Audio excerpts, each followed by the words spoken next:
Yo guys, what's going on? Robert Warshack today, and we have a special video. We have the data brought to us by HS Replay on the most played cards from the new expansion. We're going to be covering the top 10, or basically what's in 5% or more of all of the decks being played right now. We'll dive into those cards, the deck that they're seeing play with, why those decks are good, and then maybe some other interesting information alongside with that. So at the very, very top of the list with the highest win rates and the highest played rates, we've got the Humongous Owl, we've got the Dreadlich Tamsin, the Phylactery, and the Full Blown Evil. So all four of these cards, believe it or not, belong all into the one single deck that is the new Owl OTK deck. We'll be covering that deck. I have a video on it, should be posted tomorrow. It's really, really good. It's running rampant on ladder, and it's very, very insane. It's basically the new OTK like quest lock, but instead of killing you with fatigue, they kill you with giant owl death rattles.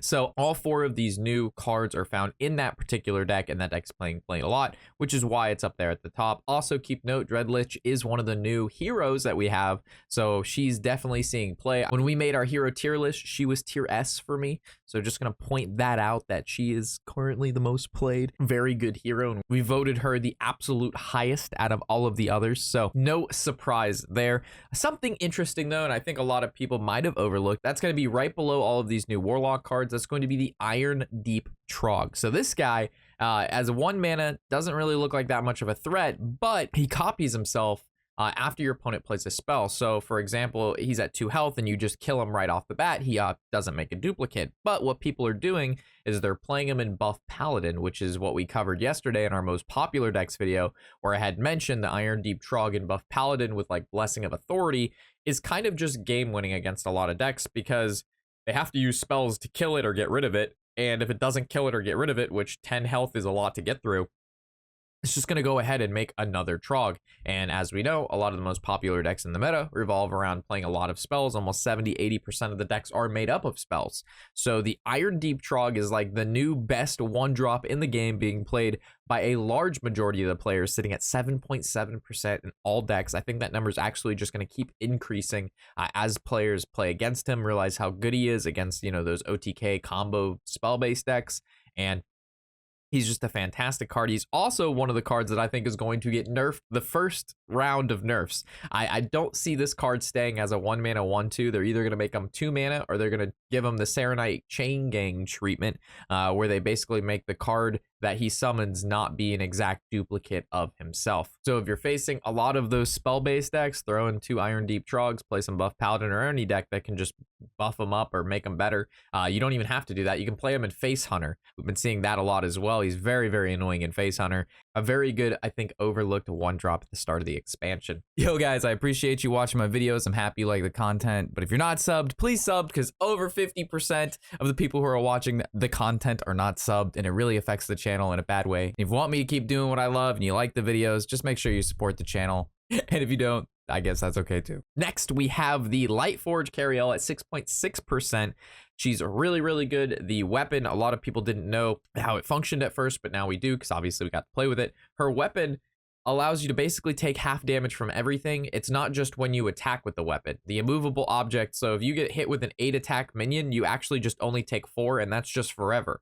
So we might start seeing a lot of players tech in Viper, because that's a good way to get rid of the weapon. It's also very good against the Warlocks who are running the Mithril Runed Rod. So this might just be a Viper or double Viper meta if this Warlock deck keeps picking up that runs that Mithril Runed Rod, or a lot of people start playing the Lightforged, which we can see already is in a lot of people's decks. So keep in mind that those are some counters and why those are good.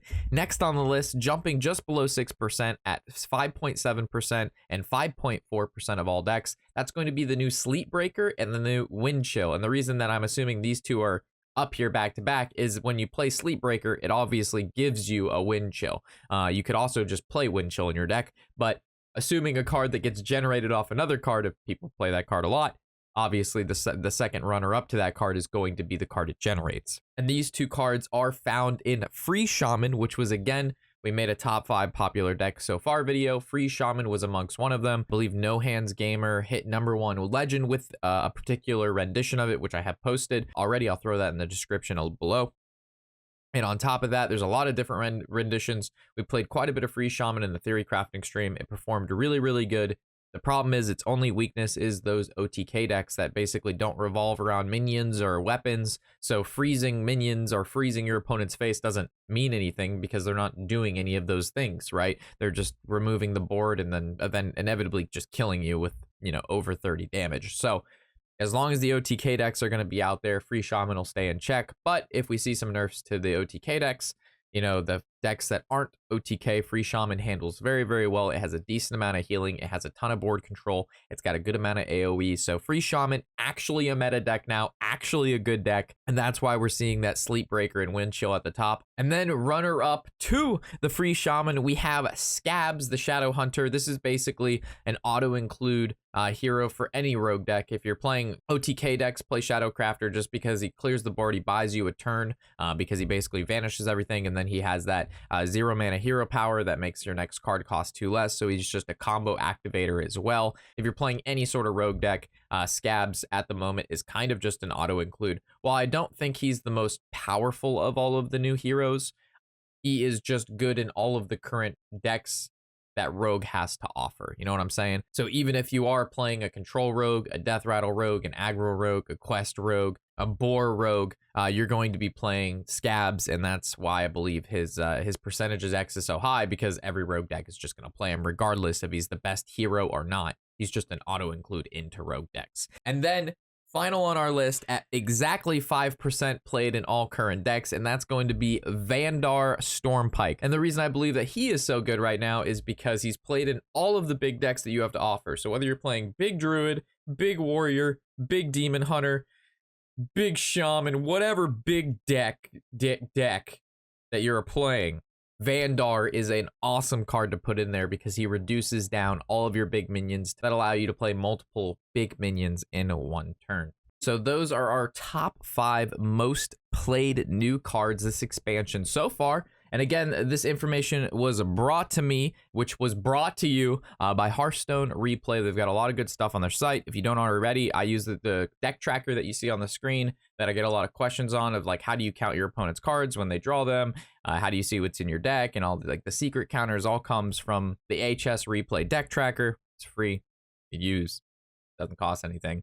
And it has a lot of nice features along with their site. So with that, thank you guys for watching. Hopefully you've enjoyed this different kind of video going over the most played cards. So hopefully it gives you a better idea of where this meta is going, what decks are good, what you guys can do to either rank up or counter the meta, which I like even more. So with that, thanks again for watching, guys. I'm Robert Warshack. Happy whatever the hell day it is.